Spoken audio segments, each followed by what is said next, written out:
Alhamdulillahirabbil alamin wa bihi nasta'inu ala umuri dunya waddin wassalatu wassalamu ala sayyidina Muhammadin wa ala alihi washabihi ajmain amma ba'du. Puji syukur mari kita panjatkan kehadirat Allah Subhanahu wa taala atas berkat rahmat dan karunia-Nya kita dapat berkumpul pada kesempatan yang berbahagia ini di ruangan kelas 5. Mudah-mudahan diberkahi oleh Allah Subhanahu wa taala. Shalawat dan salam semoga senantiasa tercurah pada panutan kita Nabi besar Muhammad SAW, kepada para sahabatnya, keluarganya, tabi'in dan mudah-mudahan kita selaku umatnya mendapatkan syafaat darinya. Amin ya Allah ya rabbal alamin. Pada kesempatan yang berbahagia ini saya selaku peserta dari pelatihan coding dan kecerdasan artifisial akan melaksanakan diseminasi mengenai materi yang telah disampaikan pada kegiatan tersebut. Adapun modul yang akan saya sampaikan, materi yang akan saya sampaikan yaitu modul 2 mengenai berpikir komputasional dan kecerdasan artifisial. Namun sebelumnya saya ingin sapa dulu, bagaimana kabarnya Bapak dan Ibu? Baik? Baik. Alhamdulillah. Semoga kita dapat melaksanakan kegiatan ini dari awal sampai akhir dengan lancar. Amin ya rabbal alamin. Kita lanjutkan ke tujuan dari diseminasi ini. Yang pertama ada untuk memperkenalkan isi modul 2 yaitu berpikir komputasional sebagai dasar coding dan kecerdasan artifisial kepada peserta diseminasi. Di sini khususnya adalah Bapak dan Ibu guru SDN sebentar 1. Yang kedua, memberikan pemahaman tentang pentingnya berpikir komputasional dalam kegiatan pembelajaran kita sehari-hari. Dan yang ketiga, untuk mendorong Bapak dan Ibu guru khususnya saya sendiri dalam menerapkan prinsip berpikir komputasional dalam pembelajaran sehari-hari. Kemudian capaian yang akan kita dapatkan mudah-mudahan yaitu ada yang pertama, memahami konsep dasar berpikir komputasional. Ini hanya konsep dasarnya saja ya untuk berpikir komputasional. Kemudian yang kedua, memberikan contoh penerapan dalam kehidupan nyata, khususnya untuk kegiatan pembelajaran yang kontekstual, di mana kegiatan pembelajaran tersebut berkaitan langsung dengan kehidupan sehari-hari anak. Kemudian yang ketiga, mengintegrasikan berpikir komputasional dalam pembelajaran coding dan kecerdasan artifisial. Jadi bisa diintegrasikan dalam pembelajaran-pembelajaran lainnya. Kemudian latar belakang daripada kegiatan ini yaitu mengenai coding dan kecerdasan artifisial, yaitu yang pertama, adanya transformasi pendidikan abad ke-21 menuntut guru memahami dasar berpikir komputasional sebagai fondasi coding dan kecerdasan artifisial di sekolah dasar. Jadi di sini kita itu akan menghadapi yang namanya perubahan-perubahan mengenai khususnya teknologi, di mana abad ke-21 ini perubahan tersebut bersifat secara signifikan ya, cepat akan mengalami perubahan-perubahan seperti yang kita rasakan dari waktu kita sekolah dasar dulu. Mungkin Bapak Ibu yang mengalami usia sekarang yang di atas 50 tahun, mungkin pada waktu itu teknologi masih belum seperti sekarang maju. Banyak sekali kecerdasan yang dibuat oleh para pengembang, sehingga kegiatan pembelajaran pun akan lebih mudah dan lebih cepat tercapai disampaikan kepada peserta didik. Kemudian berpikir komputasional di sekolah, khususnya sekolah dasar, merupakan fondasi penting dalam membentuk generasi digital yang cerdas, kritis dan berkarakter melalui pendekatan pembelajaran mendalam dan kontekstual. Nah, di sini ada pembelajaran mendalam yang mungkin sudah Ibu Edah dan Ibu Anissa laksanakan ya, mengenai pembelajaran mendalam dan kontekstual. Peserta didik tidak hanya belajar tentang teknologi saja, tetapi juga mereka itu belajar untuk berpikir bagaimana caranya membuat mereka siap dalam menghadapi tantangan masa depan dengan bijak dan manusiawi, di mana satu detik saja mungkin akan ada perubahan-perubahan yang lebih besar dalam kegiatan atau dalam pembelajaran ya khususnya pendidikan itu akan banyak sekali media-media ataupun kecerdasan artifisial yang bisa digunakan. Kemudian apa itu berpikir komputasional? Yang pertama adalah keterampilan untuk memecahkan masalah ya, problem solving yang berjenjang, bertahap. Jadi tidak langsung dari satu step ke step yang lainnya, itu harus bertahap, tidak loncat-loncat ya. Jadi ada tahapan-tahapannya, yaitu melalui pemodelan dan melalui simulasi untuk menghasilkan solusi yang efektif, efisien, dan optimal yang dapat dijalankan oleh manusia atau mesin, meliputi penalaran logis, kritis, dan kreatif berdasarkan data baik secara mandiri maupun berkolaborasi. Yang kedua, kemampuan menyusun solusi masalah secara logis, sistematis, dan efisien agar dapat diproses oleh manusia atau komputer. Dan yang ketiga, berpikir yaitu seperti komputer tetapi tetap manusiawi. Kemudian yang selanjutnya ada berpikir komputasional dan kompetensi abad 21. Di sini yang kita kenal dengan istilah 4C. Ada creativity atau kreativitas, kemudian critical thinking, berpikir kritis, communication atau komunikasi, dan collaboration atau kolaborasi yang dilakukan oleh anak-anak di dalam kegiatan pembelajaran khususnya. Untuk kreativitas atau creativity, sini ada itu berpikir komputasional itu tidak hanya membentuk kemampuan teknologi saja, tapi siswa itu juga diberikan atau kita usahakan untuk dibentuk karakternya agar anak tersebut tidak menjadi anak yang misalkan untuk ada 8 dimensi profil lulusan ya, ada dimensi profil lulusan. Yang pertama itu beriman dan ketakwaan terhadap Tuhan Yang Maha Esa, sehingga anak tersebut selain untuk pandai dalam menggunakan teknologi, khususnya ada coding dan kecerdasan artifisial, anak juga itu dapat mensyukuri apa yang ia miliki, khususnya di dalam kemampuannya dalam menggunakan teknologi, khususnya kecerdasan artifisial dan coding. Selanjutnya orientasi krisis dalam berpikir komputasional. Nah, berpikir komputasional itu tidak hanya logis, ya, tidak hanya yang kita pikirkan bahwa hanya berkaitan dengan teknologi saja, hanya berkaitan dengan komputer, kemudian gawai atau smartphone, tapi juga harus etis dan bertanggung jawab. Nah, di mana anak-anak itu harus memiliki rasa tanggung jawab dalam menggunakan KA tersebut, ya, kecerdasan artifisial tersebut.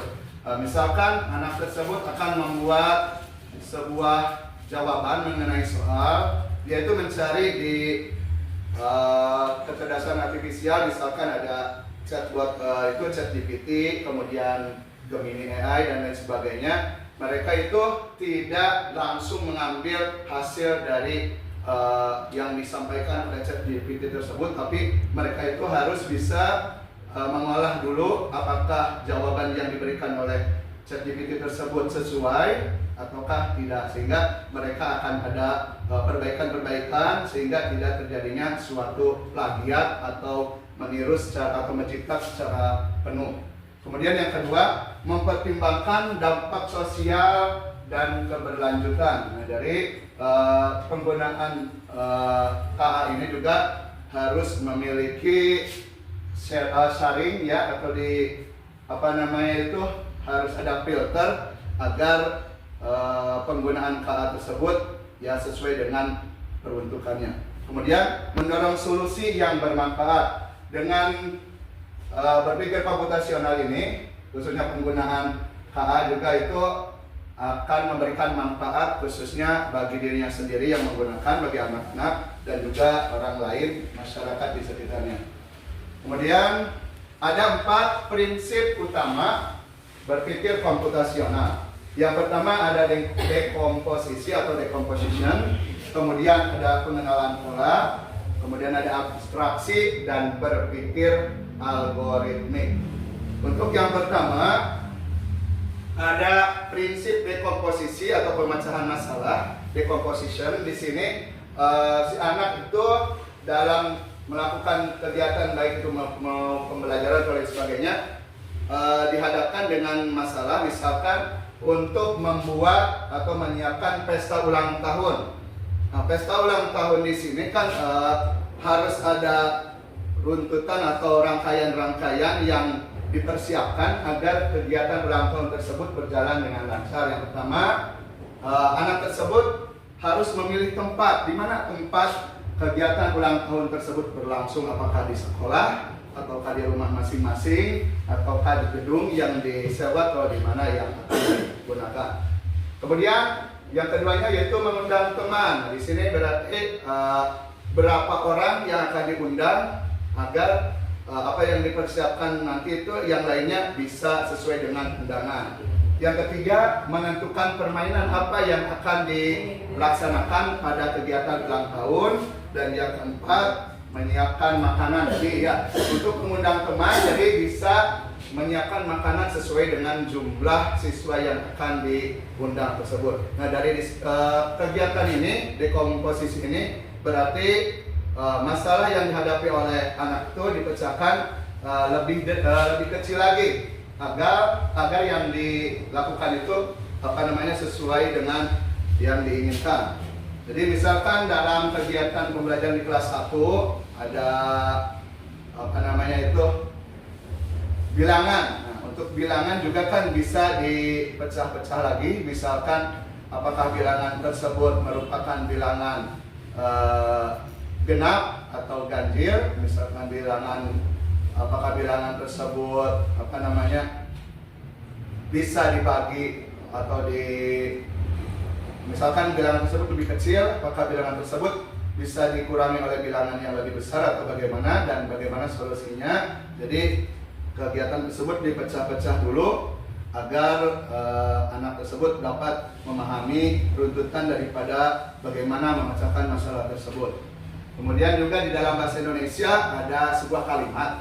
Nah, misalkan kalimat itu kan ada subjek, predikat, objek, dan keterangan. Nah, dipecah-pecah lagi kalimat tersebut menjadi bagian-bagian, apakah ini termasuk subjek, kemudian mana yang objek, mana yang predikat, dan mana yang keterangan, sehingga anak tersebut mampu untuk memahami komposisi daripada kalimat dalam bahasa Indonesia tersebut. Kemudian untuk prinsip yang kedua, ada pengenalan pola atau pattern recognition. Yang pertama itu menemukan kesamaan dari berbagai permasalahan untuk membuat solusi efisien. Yang kedua, contohnya yaitu pola angka, ada bentuk, ada rutinitas harian. Nah, untuk contohnya di sini ada aplikasi yang bisa Bapak Ibu gunakan, game ya. Di sini ada gamenya mengenai pola, bisa digunakan untuk menyemangati anak kembali semangat dalam kegiatan pembelajaran.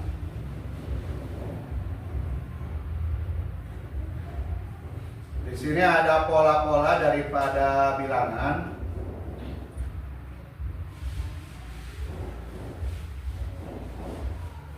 Ini nama aplikasinya abcy.com ya.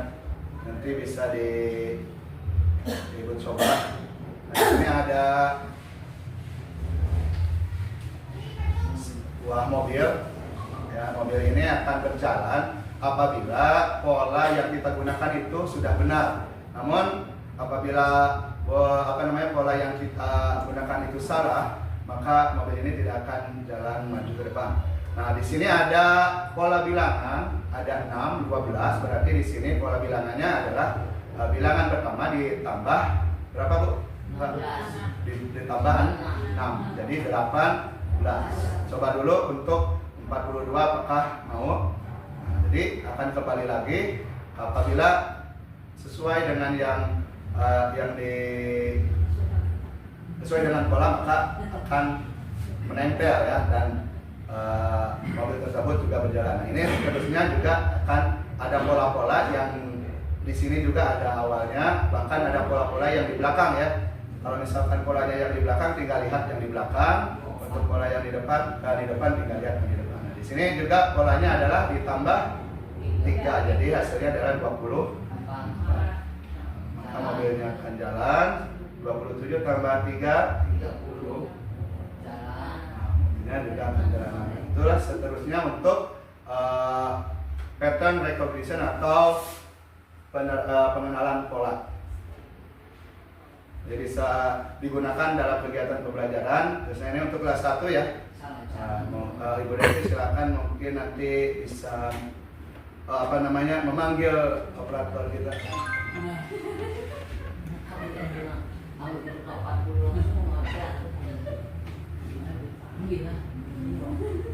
Kemudian ada yang ketiga, yaitu prinsip abstraksi di sini atau abstraction ya dalam bahasa Inggrisnya. Mohon maaf nih bahasa Inggrisnya saya kurang paham, kurang lancar. Yang pertama dalam prinsip ketiga ini harus mengabaikan hal yang tidak relevan dan fokus pada informasi yang penting. Nah, contohnya kalau misalkan kita menggunakan yang namanya atau membuat peta. Nah, peta misalkan ke sekolah SD Cibentar 1 itu di sebelah mana, maka kita itu menyebutkan kira-kira bagian yang akan memudahkan kita menemui atau orang lain apabila menanyakan di mana SD Cibentar 1, misalkan dari perempatan Sukaraja belok ke kiri lurus, kemudian melewati mungkin ada pabrik-pabrik, terus ada sekitar 1 km baru ada SDN Cibentar 1 di sebelah kiri jalan, itu kalau dari Sukaraja ya. Kemudian ini berarti tidak semua hal disebutkan agar orang itu bisa langsung iya di sini, berarti orang tersebut akan bisa menemui yang ditanyakannya. Nah, untuk kegiatannya ini ada plug ya, ada plug. Di sini kita bisa menggunakan readers ya untuk ininya helpfulgames.com. Ini yang bisa kita gunakan. Nah, ini merupakan kita itu diberi soal, ini namun ini bahasa Inggris ya, bahasa Inggris yang mungkin kita bisa gunakan juga. Di sini ada Google Translate. Nah, Google Translate ada Google Translate. Google Translate di sini kita ketik. Di sini ada kita gunakan Google Translate. Google Translate. Apa yang dimaksud dengan translate di sini berarti kita itu menerjemahkan ya dari bahasa Inggris atau dari bahasa Indonesia ke bahasa Inggris atau sebaliknya. Tinggal kita klik enter text. Kembali lagi ke game yang tadi kita blok, tinggal di copy, control copy, kemudian dimasukkan ke Google Translate, di paste, kemudian akan ada terjemahannya. Apa yang tidak bisa berbicara tetapi akan membalas ketika diajak bicara. Nah, di sini kira-kira benda tersebut itu tidak bisa diajak bicara, tetapi kalau membalas itu, tapi kalau misalkan membalas itu akan, kalau kita bicara itu akan membalas. Kira-kira apa? Diajak bicara biasa, tapi kalau kita bicara akan membalas. Ada yang tahu? Ya, ini contoh daripada kita itu harus berpikir abstraksi, jadi kita itu harus menyampingkan yang tidak perlu dalam soal ini. Jadi ini tuh bisa membalas, tapi kalau berbicara dia itu tidak bisa.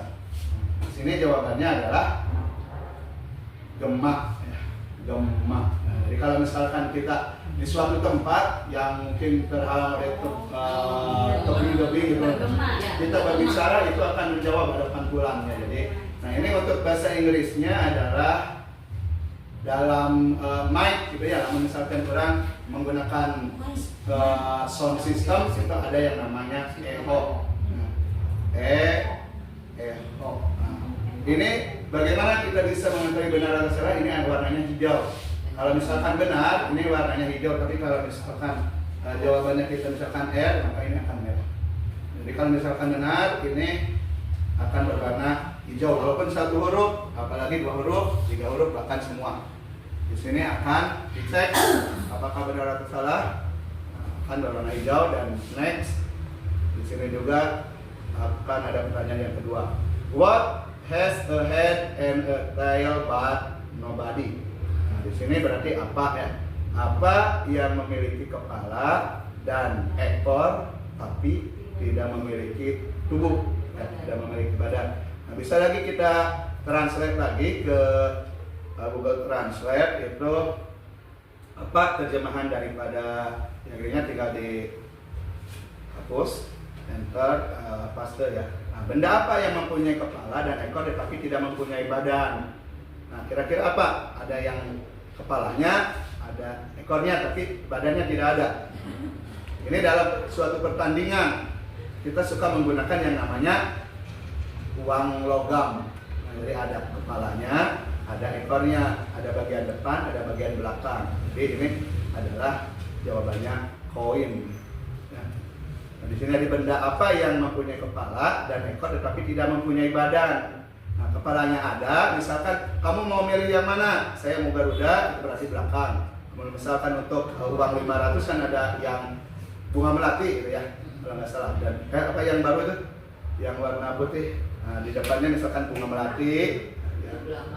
Kalau di belakangnya ada Garuda, nah berarti ekornya Garuda, di depannya kepalanya yaitu bunga melati. Di sini kita coba koin. Nah, koin itu dalam bahasa Inggris ditulisnya koin K atau C kira-kira. Nah, koin.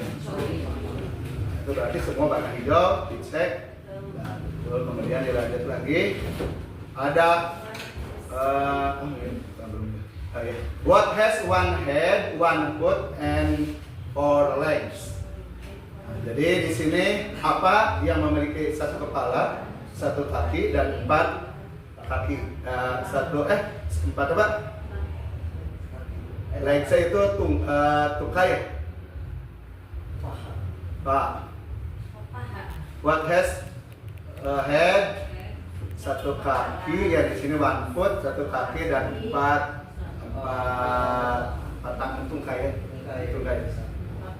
Nah, di sini bisa kita juga terjemahkan kembali agar tidak ada kesalahan. Tidak ada. Kita lihat di bahasa Inggrisnya. Apa yang mempunyai 1 kepala, 1 kaki dan 4 kaki lagi ya. Nanti bisa kaki lagi. Nah, di sini apa kira-kira? Jadi ada 4 kakinya, kepalanya 1. Kira-kira mempunyai 1 kepala, 1 kakinya dan tapi ada 4 kaki. Ini 4 tungkai yang makanya di sini ada penyangga. Di sini berarti benda yang kita gunakan sehari-hari adalah ranjang. Ya, ranjang itu kan ada 4 kakinya, kepalanya 1 yang di dekat kepala kita gitu ya. Bahasa Inggrisnya adalah bed atau bed. BD. Nah, dicek, kita akan warna hijau. Kemudian, what building has the most stories? Bangunan apa yang penuh dengan sejarah? Ada yang tahu? Museum. Jawabannya adalah perpus. Yang penuh dengan sejarah kan banyak seri buku, kan buku-buku di perpustakaan jadinya library. Jadi di sini juga saya belajar secara mandiri ya, setelah diberikan ininya. Ini jadi saya menggunakan Google Translate, ada jawabannya ya langsung begini. If you drop me, I am sure correct. Jadi ketika kamu menjatuhkan saya retak. But if you give me a smile, I am sure to smile back. Tapi kalau misalkan kamu memberi seniman, saya juga akan menjelas dengan senyum kembali ya. What am I? Di sini yang kita gunakan itu sehari-hari.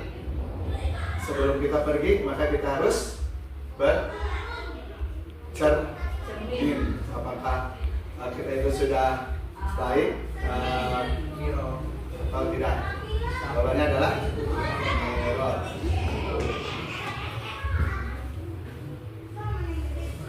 Untuk pertanyaan ke-8 ada what is black when is clean and white when is dirty.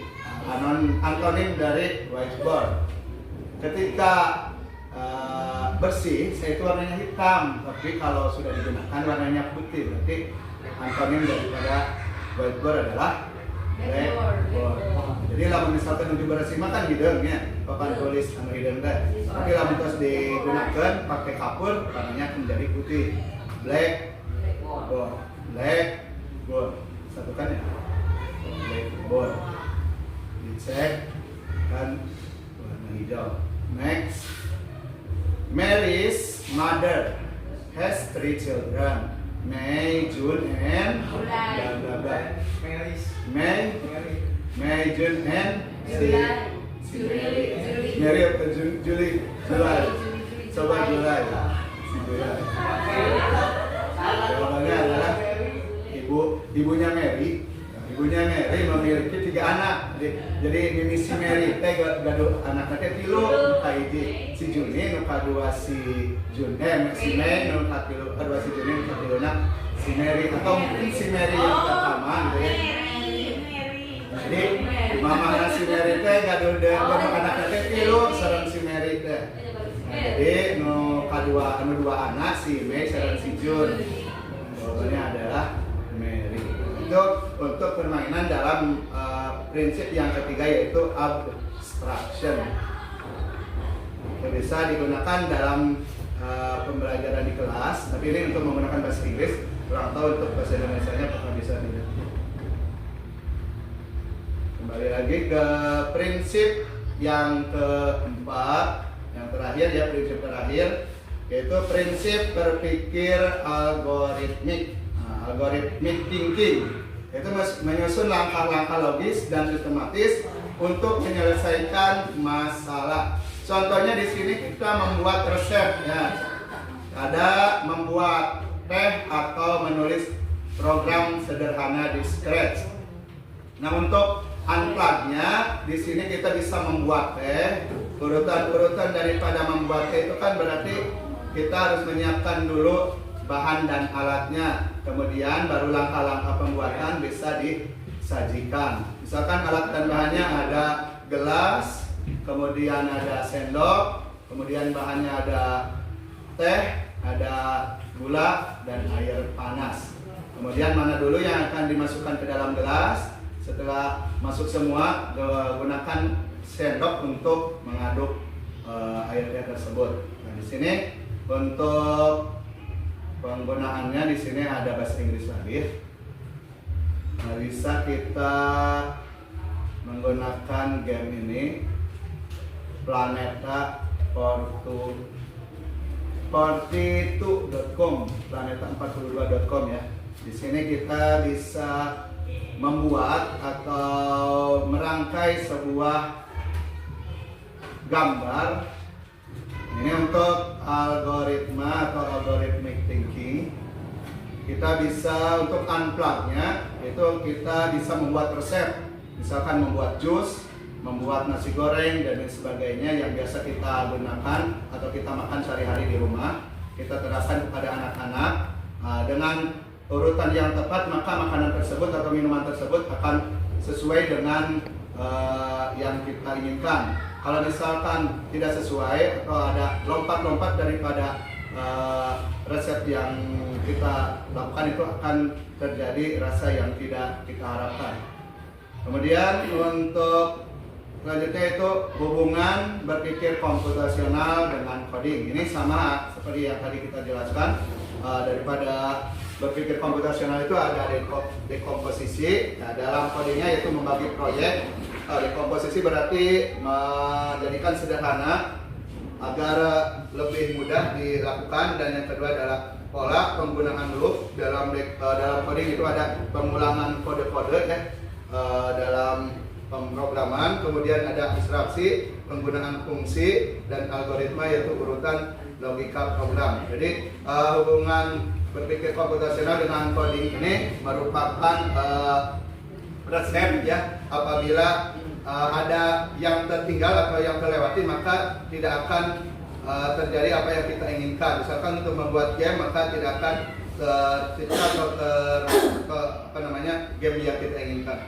Kemudian hubungan dengan kecerdasan artifisial atau KA, berpikir komputasional itu untuk memecahkan permasalahan yang relevan, kemudian dapat mengambil keputusan secara otomatis, dan yang ketiga belajar dari pengalaman atau machine learning. Di sini machine learning contohnya untuk dalam TikTok ataupun YouTube ya. Di dalam YouTube kita misalkan mencari apa yang kita inginkan, misalkan belanja. Kita belanjanya kebutuhan untuk perabot rumah tangga, maka TikTok tersebut akan memberikan rekomendasi kepada kita tentang perabotan rumah tangga yang mungkin saja kita butuhkan, sehingga kita langsung mengambilnya dan langsung CO ya.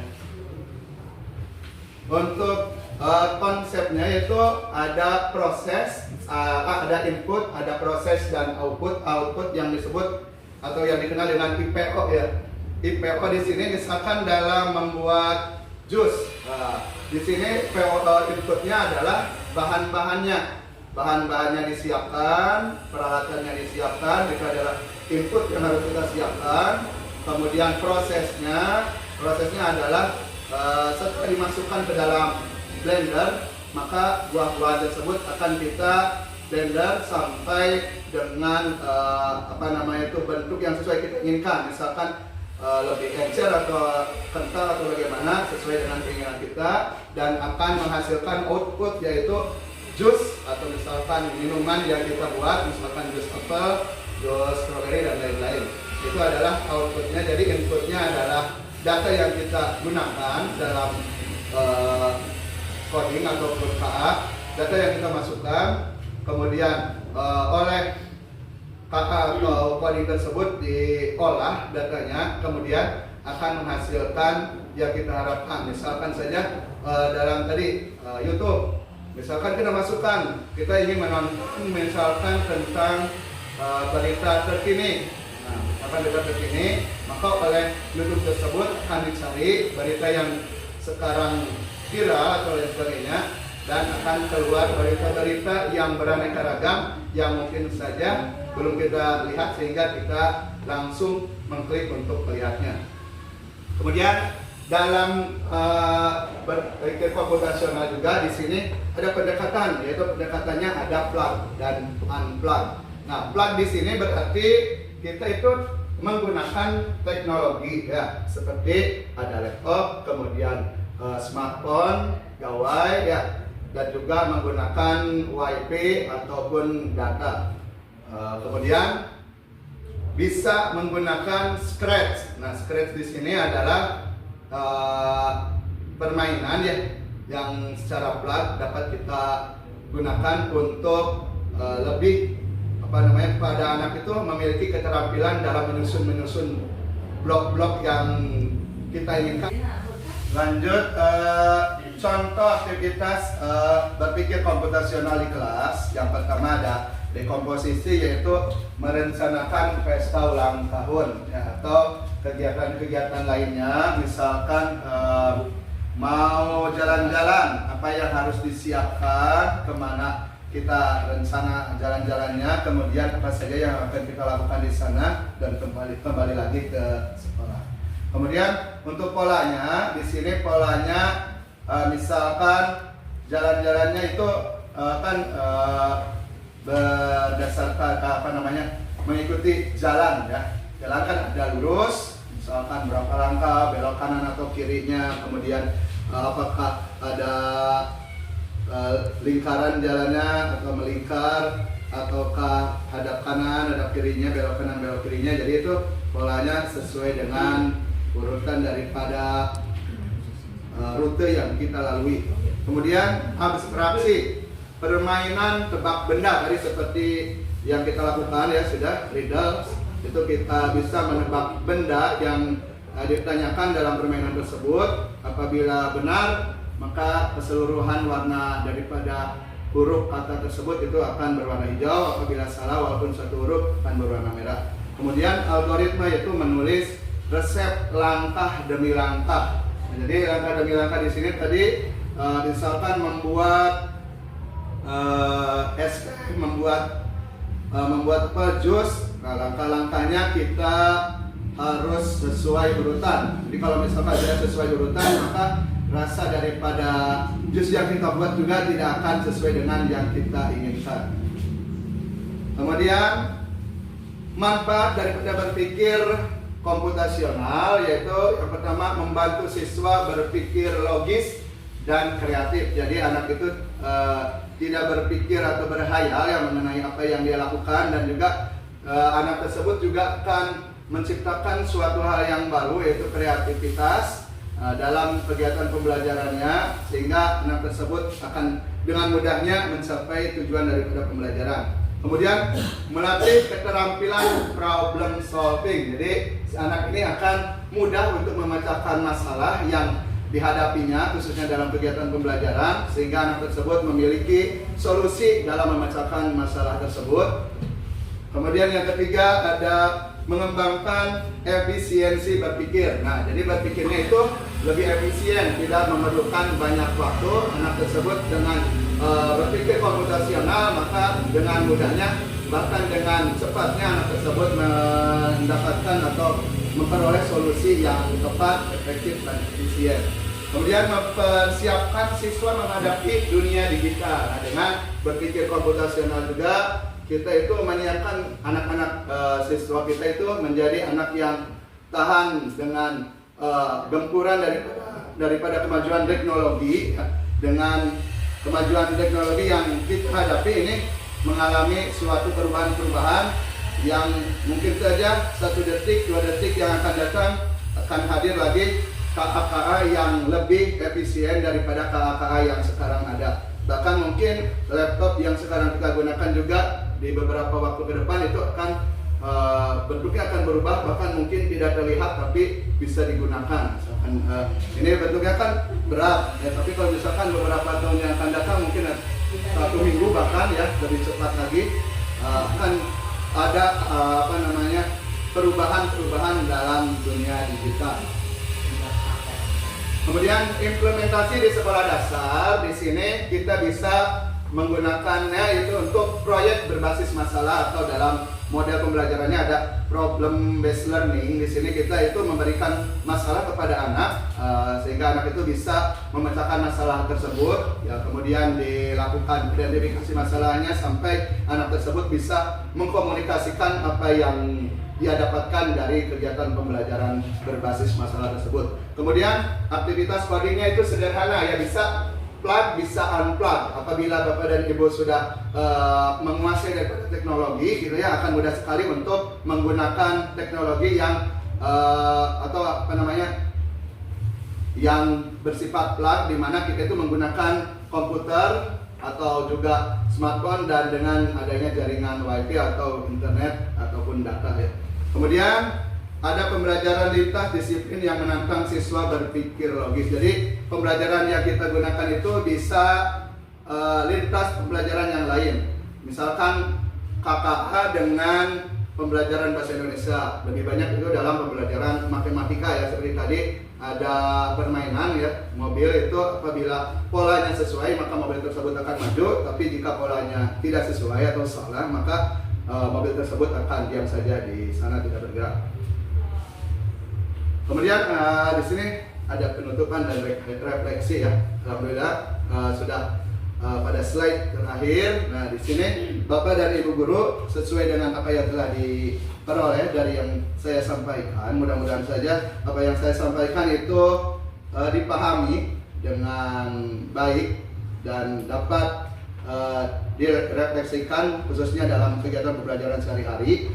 Dan di sini saya akan memberikan pertanyaan soal refleksi ya, tidak banyak, cuma 2 soal. Nanti Ibu dan Bapak silakan mengisinya sesuai dengan apa yang diperoleh dari kegiatan yang saya sampaikan.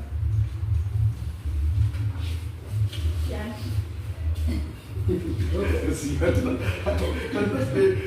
Pas mami dari ya semangat ada gitu. Karena pada dia dimasukkan bukan mau non praktik baik. Silakan Ibu isi kegiatan refleksi tersebut sesuai dengan pemahaman yang Bapak dan Ibu dapatkan dari apa yang telah saya paparkan. Mudah-mudahan saja apa yang saya paparkan itu dapat dipahami, dan apabila ada yang kurang paham bisa ditanyakan kembali atau dimunculkan kembali slide-nya supaya bisa menjawab.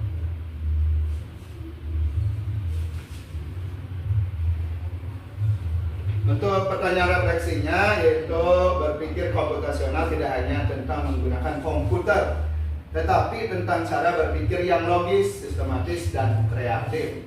Nah, menurut Bapak dan Ibu, mengapa kemampuan berpikir komputasional itu penting diterapkan sejak di sekolah dasar? Menurut Bapak dan Ibu, apa sih pentingnya berpikir komputasional yang 4 prinsip tadi? Yang pertama dekomposisi, kita itu memecah masalah yang kita hadapi menjadi beberapa bagian yang lebih kecil agar mudah kita pecahkan masalah tersebut. Kemudian yang kedua, kita itu membuat pola atau pattern recognition, kita itu membuat pola-pola. Nah, misalkan dalam matematika ada pola, misalkan bangun datar, misalkan persegi panjang, persegi panjang, maka selanjutnya ada persegi lagi, kemudian persegi panjang. Kemudian yang ketiga yaitu abstraksi, kita itu berarti mengesampingkan hal yang tidak penting dalam pemecahan masalah. Yang keempatnya ada algoritma, yaitu membuat langkah-langkah atau resep. Misalkan resep kalau kita sehari-hari membuat kopi tadi ya, masukkan dulu kopinya ke dalam gelas, kemudian baru dimasukkan air panasnya sesuai dengan kebutuhan. Apabila kita tidak suka manis, maka airnya harus bagaimana? Apabila kita suka manis, maka airnya harus bagaimana? Atau mungkin kopinya berapa, atau gulanya. Jadi apa pentingnya berpikir komputasional dalam pembelajaran di sekolah dasar? Sangat penting sekali ya, karena di sini kan kita itu butuh pemecahan masalah, khususnya pembelajaran itu paling banyak adalah matematika gitu ya, yang menggunakan coding. Olahraga juga bisa, misalkan olahraga itu kan ada yang pertama pemanasan terlebih dahulu. Kalau misalkan mau lari, apa manfaat daripada pemanasan? Kemudian ada yang namanya kegiatan intinya, langsung misalkan berlari atau apa. Dan terakhir mungkin ada pendinginan, bagaimana supaya anak-anak tersebut tidak mengalami cedera dan lain sebagainya. Dalam pelajaran agama Islam juga kan ada yang namanya rukun Islam. Nah, rukun Islam juga itu kan harus dilakukan secara bertahap. Apabila kita tidak dilakukan secara bertahap, maka rukun-rukun berikutnya apabila tidak dilaksanakan rukun pertama itu akan ya seperti itu. Kemudian dalam pelajaran bahasa Inggris juga ada ya. Tadi misalkan kita juga bisa permainan menggunakan bahasa Inggris. Kita itu menjelaskan suatu benda itu ciri-cirinya bagaimana. Kemudian yang kedua, bagaimana contoh konkret penerapan berpikir komputasional yang dapat Bapak Ibu lakukan dalam pembelajaran di kelas Anda. Contoh konkret berpikir komputasional, misalkan tadi kan kelas 1 memperkenalkan yang namanya bentuk bangun datar, ada yang segi 4, ada yang 3, ada yang 5, bahkan ada yang 1, misalkan lingkaran. Kalau lingkaran itu ciri-cirinya misalkan bagaimana. Nah, jadi kita mengesampingkan ciri-ciri yang lain. Lingkaran kan itu bulat ya, tidak memiliki sudut. Kemudian juga tidak memiliki tinggi, tapi hanya memiliki diameter jari-jari. Nah, demikian kegiatan diseminasi yang dapat saya laksanakan. Mudah-mudahan apa yang disampaikan oleh saya barusan itu memiliki kontribusi kepada Bapak dan Ibu, khususnya di semester 1 dalam meningkatkan kegiatan pembelajaran di kelas. Mohon maaf jika banyak sekali kekurangan dalam penyampaiannya, dan saya ucapkan terima kasih atas kesempatan dapat hadir di ruang kelas 5 dalam kegiatan diseminasi modul 2, yaitu berpikir komputasional sebagai dasar coding dan kecerdasan artifisial. Ucapkan terima kasih. Dengan diakhiri, wassalamualaikum warahmatullahi wabarakatuh.